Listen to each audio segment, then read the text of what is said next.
Assalamualaikum warahmatullahi wabarakatuh. Saya Puan Suraya binti Kazim, berusia 54 tahun.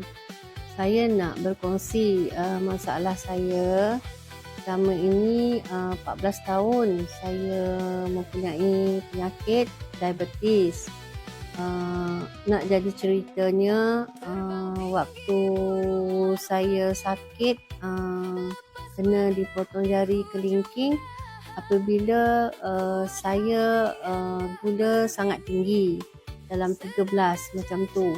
Lepas tu saya terpijak sesuatu dan mulai bengkak. Apabila saya tidak berjumpa doktor, dalam masa seminggu tu dia merebak dengan cepat. Ada nanah di bahagian tapak kaki. Apabila saya macam tu, saya rasa tidak boleh buat apa. Saya kena potong jari di bahagian jari kelingking.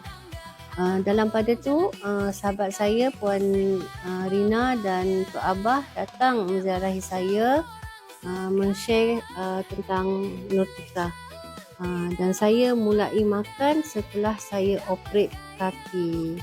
Alhamdulillah dalam masa sebulan kulit kaki saya tumbuh dengan baiknya dan sihat.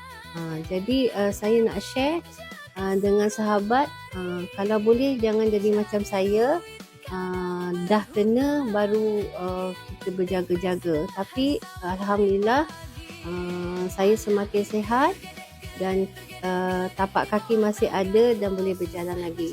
Dari itu saya nak semua sedar kesihatan itu amat penting. Makanlah cara-cara makan. Ketika saya operation tu 2 pagi dan 2 malam. Selama sebulan saya makan dan sebulan lebih saya dah boleh berjalan dan sekarang Alhamdulillah dah sihat. Jadi keadaan dia kalau tidak saya luka saya tu memang cepatlah cepat tumbuh.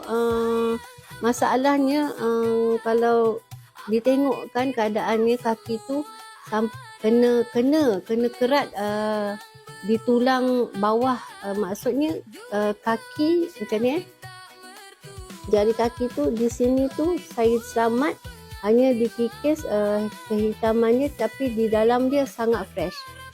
Dengan bantuan Nortika ni kaki saya jadi sihat, darah okey, urat saraf saya pun okey.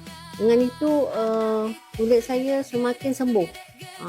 Ini yang saya nak share. Dia antioksidan yang sangat tinggi. 18 bahan di dalam satu sachet Nortika ni. So apalagi kawan-kawan mencubalah ya, sebelum terjadi kerak jari ke apa ke, luka-luka, kena ada bahan yang boleh membantunya. Pada saya Nortika is the best.